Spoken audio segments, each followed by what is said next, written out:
మునుగోడు నియోజకవర్గ వాస్తవ్యుడు తారమల్ల లింగయ్య గారికి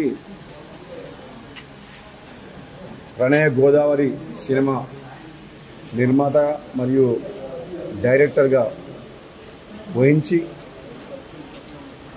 ఒక మంచి సినిమా తెలుగు ప్రేక్షకులకు అందించినందుకు అభినందిస్తూ శుభాకాంక్షలు తెలియజేస్తూ సినిమా రంగంలో ఇంకా రాబోయే రోజుల్లో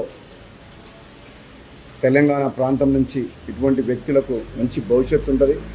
తప్పకుండా నా సహకారం కూడా లింగయ్య గారికి ఉంటుందని చెప్పేసి తెలియజేస్తూ తప్పకుండా ఈ సినిమా విజయవంతం కావాలని, ప్రేక్షకుల మన్ననలు పొంది సక్సెస్ కావాలని, భవిష్యత్తులో కూడా ఇటువంటి సినిమాలు ఇంకా లింగయ్య గారి చేతుల మీదుగా నిర్మాణం చేపట్టాలని చెప్పి తెలియజేస్తూ మరొకసారి శుభాకాంక్షలు తెలియజేస్తున్నాను. Thank you.